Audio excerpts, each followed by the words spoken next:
민수기 22장. 이스라엘 자손이 길을 떠나 모압 평지에 진을 쳤다. 그곳은 요단강 건너 곧 여리고 맞은편이다. 십볼의 아들 발락은 이스라엘이 아모리 사람에게 한 모든 일을 보았다. 모압 사람들은 이스라엘 백성의 수가 대단히 많아서 몹시 두려워하였다. 모압 사람들은 이스라엘 자손이 나타난 것 때문에 두려워하였다. 모압 사람들이 미디안 장로들에게 말하였다. 이제 이 큰 무리들이 우리 주변에 있는 모든 것을 먹어치우고 있습니다. 마치 소가 들판의 풀을 뜯어먹듯 합니다. 십볼의 아들 발락은 그 당시 모압의 왕이었다. 그는 부올의 아들 발람을 불러오려고 사신들을 부돌로 보내어 말을 전하게 하였다. 그때의 발람은 큰 강가, 자기 백성의 자손들이 사는 땅 부돌에 있었다. 발락이 한 말은 다음과 같다. 한 백성이 이집트에서 나와서 온 땅을 덮고 있습니다. 드디어 바로 나의 맞은편에까지 와서 자리 잡았습니다. 이제 오셔서 나를 보아서 이 백성을 저주하여 주시기 바랍니다. 그들은 너무 강해서 나로서는 도저히 감당할 수 없습니다. 그렇게만 해주신다면 나는 그들을 쳐부수어서 이 땅에서 쫓아낼 수 있을 것입니다. 그대가 복을 비는 이는 복을 받고 그대가 저주하는 이는 저주를 받는다는 것을 나는 알고 있습니다.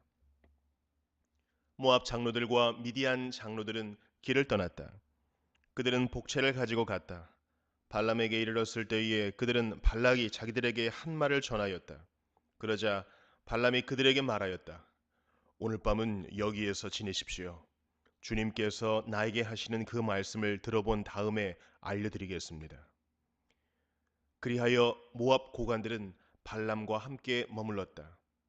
하나님이 발람에게 오셔서 물으셨다. 너와 함께 있는 이 사람들이 누구냐? 발람이 하나님께 아뢰었다. 십볼의 아들 발락, 곧 모압 왕이 저에게 보낸 사신들입니다. 이집트에서 한 백성이 나왔는데 그들이 온 땅을 덮었다고 합니다. 저들어 와서 발락에게 유리하도록 그 백성을 저주하여 달라는 부탁을 하였습니다. 그렇게만 해준다면 발락은 그 백성을 쳐부수어서 그들을 쫓아낼 수 있겠다는 것입니다. 하나님이 발람에게 말씀하셨다. 너는 그 사신들과 함께 가지 말아라. 이집트에서 나온 그 백성은 복을 받은 백성이니 저주하지도 말아라. 다음날 아침에 발람이 일어나 발락이 보낸 고관들에게 말하였다. 당신들의 나라로 돌아가시기 바랍니다. 주님께서는 내가 당신들과 함께 가는 것을 허락하지 않으십니다. 그리하여 모압 고관들은 일어나 발락에게로 돌아가서 보고하였다. 발람이 우리와 함께 오기를 거절하였습니다. 발락은 사람들을 더 보냈다. 수도 늘리고 처음 갔던 이들보다 직위도 높은 사람들이었다. 그들이 발람에게 가서 말하였다. 십볼의 아들 발락이 말합니다. 아무것도 거리끼지 말고 나에게로 오시기 바랍니다. 내가 그대에게 아주 후하게 보답하겠고 또 그대가 나에게 말씀하시는 것이면 무엇이든지 하겠습니다. 꼭 오셔서 나에게 좋도록 저 백성에게 저주를 빌어주시기 바랍니다. 그러나 발람이 발락의 신하들에게 이렇게 대답하였다. 발락이 비록 그의 궁궐에 가득한 금과 은을 나에게 준다 해도 주 나의 하나님의 명을 어기고서는 크든 작든 아무 일도 할 수 없습니다. 그대들은 오늘 밤은 이곳에서 묵으십시오. 주님께서 나에게 무엇을 더 말씀하실지 알아보겠습니다. 그날 밤에 하나님이 발람에게 오셔서 말씀하셨다. 이 사람들이 너를 부르러 왔으니 너는 일어나 그들과 함께 가거라. 그러나 내가 너에게 하는 말만 하도록 하여라. 발람은 아침에 일어나 자기 나귀의 안장을 얹고 모압 고관들을 따라서 길을 나섰다. 그러나 그가 길을 나서는 것 때문에 하나님이 크게 노하셨다. 주님의 천사가 그의 대적자가 되어서 길에 서서 가로막았다. 발람은 자기 나귀를 탄 채로 있었고 그의 두 종이 그와 함께 있었다. 나귀는 주님의 천사가 칼을 빼어 손에 들고 길에 선 것을 보고 길을 벗어나 밭으로 들어갔다. 발람은 나귀를 때려 다시 길로 들어서게 하였다. 그러자 주님의 천사가 이번에는 두 포도원 사이에 좁은 길을 막아섰다. 길 이쪽에도 담이 있고 길 저쪽에도 담이 있었다. 나귀는 주님의 천사를 보자 이쪽 벽으로 몸을 바짝 붙여 발람의 발을 벽에 긁히게 하였다. 그러자 발람이 나귀를 한 대 더 때렸다. 그때 주님의 천사가 앞으로 더 나아가 오른쪽으로도 왼쪽으로도 피할 수 없는 좁은 곳에 섰다. 나귀는 주님의 천사를 보고는 발람을 태운 채로 주저앉았다. 발람은 화가 나서 지팡이로 나귀를 때렸다. 그때 주님께서 그 나귀의 입을 여시니 그 나귀가 발람에게 말하였다. 제가 주인어른께 무슨 잘못을 하였기에 저를 이렇게 3번씩이나 때리십니까? 발람이 나귀에게 대답하였다. 너는 나를 놀림감으로 여기느냐? 내가 칼을 가지고 있었더라면 이 자리에서 너를 죽였을 것이다. 나귀가 발람에게 말하였다. 저야말로 오늘까지 어른께서 늘 타시던 어른의 나귀가 아닙니까? 제가 언제 이처럼 버릇없이 군 적이 있었습니까? 발람이 대답하였다. 없었다. 그때 주님께서 발람의 두 눈을 열어주셨다. 그제야 그는 주님의 천사가 칼을 빼어 손에 들고 길에 선 것을 보았다. 발람은 머리를 숙이고 엎드렸다. 주님의 천사가 그에게 물었다. 너는 왜 너의 나귀를 이렇게 3번씩이나 때리느냐? 네가 가서는 안 될 길이기에 너를 막으려고 이렇게 왔다. 나귀는 나를 보고 나에게서 3번이나 비켜섰다. 다행히 나귀가 비켜섰기에 망정이지 그렇지 않았더라면 내가 나귀는 살렸겠지만 너는 분명히 죽였을 것이다. 발람이 주님의 천사에게 말하였다. 제가 잘못하였습니다. 천사께서 저를 만나시려고 길에 서 계신 것을 몰랐습니다. 제가 가는 것이 잘못이면 저는 되돌아가겠습니다. 주님의 천사가 발람에게 말하였다. 저 사람들하고 같이 가거라. 그러나 너는 내가 말해주는 것만 말하여라. 그리하여 발람은 발락이 보낸 고관들과 함께 갔다. 발락은 발람이 오고 있다는 소식을 듣고 그를 맞이하러 그의 영토가 끝나는 아르논강 경계에 있는 모압의 한 성읍까지 나아갔다. 발락은 발람에게 말하였다. 내가 당신을 불러오려고 사신을 보내고 또 보내지 않았습니까? 어찌하여 곧바로 나에게 오지 않으셨습니까? 내가 당신을 좋은 기하게 대접할 능력이 없다고 생각하셨습니까? 발람이 발락에게 대답하였다. 보십시오. 이렇게 제가 임금님께 왔습니다. 그러나 제가 무슨 말을 할 수 있겠습니까? 하나님이 저의 입에 넣어주시는 말씀, 그것이 무엇이든지 저는 그것만을 말하겠습니다. 발람은 발락과 함께 갔다. 그들은 후솥 마을까지 갔다. 발락은 소와 양을 잡아 제사를 드리고 발람과 그를 데리고 온 고관들에게 고기 얼마를 보내주었다. 다음날 아침이 되니 발락은 발람을 데리고 바알 산당으로 올라갔다.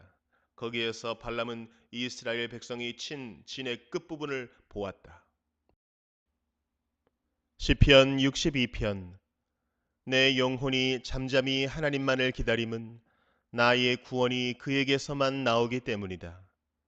하나님만이 나의 반석, 나의 구원, 나의 요새이시니 나는 결코 흔들리지 않는다. 기울어가는 담과도 같고 무너지는 돌담과도 같은 사람을 너희가 죽이려고 다 함께 공격하니 너희가 언제까지 그리하겠느냐? 너희가 그를 그 높은 자리에서 떨어뜨릴 궁리만 하고 거짓말만 즐겨하니 입으로는 축복하지만 마음속으로는 저주를 퍼붓는구나. 내 영혼아, 잠잠히 하나님만 기다려라. 내 희망은 오직 하나님에게만 있다. 하나님만이 나의 반석, 나의 구원, 나의 요새이시니 나는 흔들리지 않는다. 내 구원과 영광이 하나님께 있다. 하나님은 내 견고한 바위이시요 나의 피난처이시다. 하나님만이 우리의 피난처이시니 백성아 언제든지 그만을 의지하고 그에게 너희의 속마음을 털어놓아라. 신분이 낮은 사람도 입김에 지나지 아니하고 신분이 높은 사람도 속임수에 지나지 아니하니 그들을 모두 다 저울에 올려놓아도 입김보다 가벼울 것이다.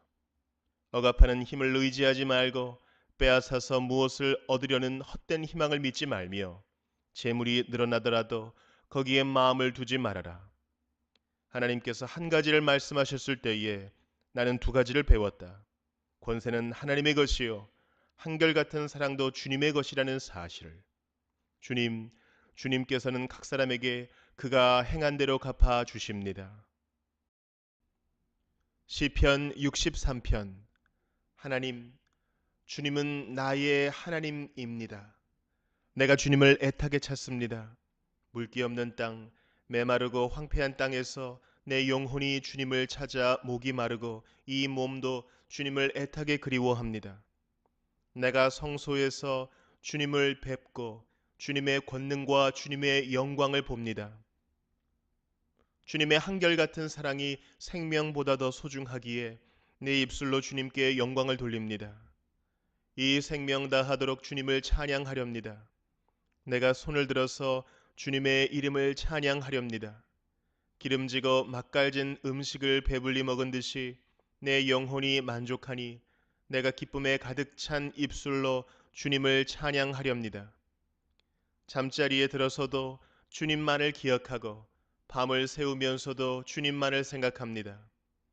주님께서 나를 도우셨기에 나 이제 주님의 날개의 그늘 아래에서 즐거이 노래하렵니다. 이 몸이 주님께 매달리니 주님의 오른손이 나를 꼭 붙잡아 주십니다. 나를 죽이려고 노리는 자는 땅 아래 깊은 곳으로 떨어질 것이다. 그들은 칼을 맞고 쓰러지고 그 주검은 승냥이의 밥이 될 것이다. 그러나 우리의 왕은 하나님을 기뻐하며 하나님의 이름으로 맹세하는 사람들은 모두 왕을 칭송할 것이다. 그러나 거짓말을 하는 자들은 말문이 막힐 것이다. 이사야 11장. 이새의 줄기에서 한 싹이 나며 그 뿌리에서 한 가지가 자라서 열매를 맺는다. 주님의 영이 그에게 내려오신다. 지혜와 총명의 영, 모략과 권능의 영, 지식과 주님을 경외하게 하는 영이 그에게 내려오시니 그는 주님을 경외하는 것을 즐거움으로 삼는다. 그는 눈에 보이는 대로만 재판하지 않으며 귀에 들리는 대로만 판결하지 않는다. 가난한 사람들을 공의로 재판하고 세상에서 억눌린 사람들을 바르게 논죄한다. 그가 하는 말은 몽둥이가 되어 잔인한 자를 치고 그가 내리는 선고는 사악한 자를 사형에 처한다. 그는 정의로 허리를 동여매고 성실로 그의 몸에 띠를 삼는다. 그때에는 이리가 어린 양과 함께 살며 표범이 새끼 염소와 함께 누우며 송아지와 새끼 사자와 살찐 짐승이 함께 풀을 뜯고 어린아이가 그것들을 이끌고 다닌다. 암소와 곰이 서로 벗이되며 그것들의 새끼가 함께 눕고 사자가 소처럼 풀을 먹는다. 젖먹는 아이가 독사의 구멍 곁에서 장난하고 젖된 아이가 살무사의 굴에 손을 넣는다. 나의 거룩한 산 모든 곳에서 서로 해치거나 파괴하는 일이 없다. 물이 바다를 채우듯 주님을 아는 지식이 땅에 가득하기 때문이다. 그날이 오면 이새의 뿌리에서 한 싹이 나서 만민의 깃발로 세워질 것이며 민족들이 그를 찾아 모여들어서 그가 있는 곳이 영광스럽게 될 것이다. 그날이 오면 주님께서 다시 손을 펴시어서 그의 남은 백성들 곧 아시리아와 하 이집트와 상 이집트와 에티오피아와 엘람과 바빌로니아와 하맛과 바다 섬들에서 남은 사람들을 자기의 소유로 삼으실 것이다. 주님께서 문나라가 볼 수 있도록 깃발을 세우시고 쫓겨난 이스라엘 사람들이 그 깃발을 보고 찾아오게 하시며 흩어진 유다 사람들이 땅의 사방에서 그 깃발을 찾아오도록 하실 것이다. 그때에는 에브라임의 증오가 사라지고 유다의 적개심이 없어질 것이니 에브라임이 유다를 증오하지 않고 유다도 에브라임에게 적개심을 품지 않을 것이다. 그들이 서쪽으로는 블레셋을 공격하고 함께 동쪽 백성을 약탈하며 에돔과 모압을 장악할 것이다. 암몬 사람들도 굴복시킬 것이다.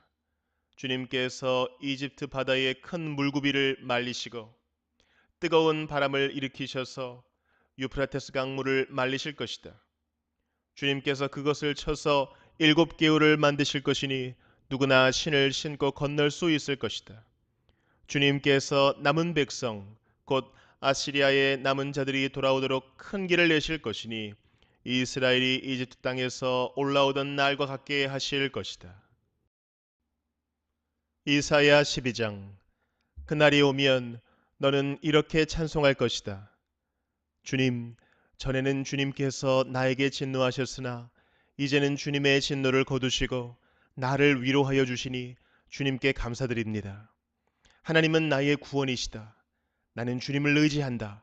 나에게 두려움 없다. 주 하나님은 나의 힘, 나의 노래, 나의 구원이시다. 너희가 구원의 우물에서 기쁨으로 물을 기를 것이다. 그날이 오면 너희는 또 이렇게 찬송할 것이다. 주님께 감사하여라. 그의 이름을 불러라. 그가 하신 일을 만민에게 알리며 그의 높은 이름을 선포하여라. 주님께서 영광스러운 일을 하셨으니 주님을 찬송하여라. 이것을 온 세계에 알려라. 시온의 주민아, 소리를 높여서 노래하여라. 너희 가운데 계시는 이스라엘의 거룩하신 분은 참으로 위대하시다. 야고보서 5장. 부자들은 들으십시오. 여러분에게 닥쳐올 비참한 일들을 생각하고 울며 부르짖으십시오. 여러분의 재물은 썩고 여러분의 옷들은 좀 먹었습니다. 여러분의 금과 은은 녹이 슬었으니 그 녹은 장차 여러분을 고발할 증거가 될 것이요 불과 같이 여러분의 살을 먹을 것입니다. 여러분은 세상 마지막 날에도 재물을 쌓았습니다. 보십시오. 여러분의 밭에서 곡식을 벤 일꾼들에게 주지 않고 가로챈 품삯이 소리를 지르고 있습니다. 그래서 그 일꾼들의 아우성 소리가 전능하신 주님의 귀에 들어갔습니다. 여러분은 이 땅 위에서 사치와 쾌락을 누렸으며 살육의 날에 마음을 살찌게 하였습니다. 여러분은 의인을 정죄하고 죽였지만 그는 여러분에게 대항하지 않았습니다. 그러므로 형제자매 여러분, 주님께서 오실 때까지 참고 견디십시오. 보십시오. 농부는 이른 비와 늦은 비가 땅에 내리기까지 오래 참으며 땅의 귀한 소출을 기다립니다. 여러분도 참으십시오. 마음을 굳게 하십시오. 주님께서 오실 때가 가깝습니다. 형제자매 여러분, 심판을 받지 않으려거든 서로 원망하지 마십시오. 보십시오. 심판하실 분께서 이미 문 앞에 서 계십니다. 형제자매 여러분, 주님의 이름으로 예언한 예언자들을 고난과 인내의 본보기로 삼으십시오. 보십시오. 참고 견딘 사람은 복되다고 우리는 생각합니다. 여러분은 욥이 어떻게 참고 견디었는지를 들었고 또 주님께서 나중에 그에게 어떻게 하셨는지를 알고 있습니다. 주님은 가여워하시는 마음이 넘치고 불쌍히 여기시는 마음이 크십니다. 나의 형제자매 여러분, 무엇보다도 맹세하지 마십시오. 하늘이나 땅이나 그 밖에 무엇을 두고도 맹세하지 마십시오. 다만 예해야 할 경우에는 오직 예라고만 하고 아니요 해야 할 경우에는 오직 아니요라고만 하십시오. 그렇게 해야 여러분은 심판을 받지 않을 것입니다. 여러분 가운데 고난을 받는 사람이 있습니까? 그런 사람은 기도하십시오. 즐거운 사람이 있습니까? 그런 사람은 찬송하십시오. 여러분 가운데 병든 사람이 있습니까? 그런 사람은 교회의 장로들을 부르십시오. 그리고 그 장로들은 주님의 이름으로 그에게 기름을 바르고 그를 위하여 기도하여 주십시오.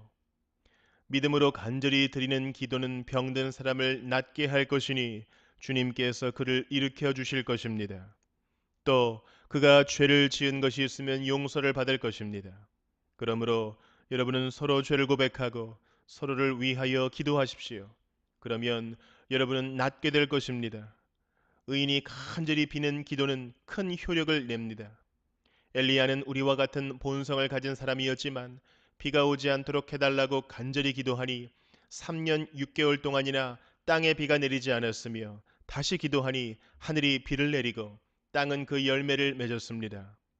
나의 형제자매 여러분, 여러분 가운데서 진리를 떠나 그릇된 길을 가는 사람이 있을 때에 누구든지 그를 돌아서게 하는 사람은 이 사실을 알아두십시오.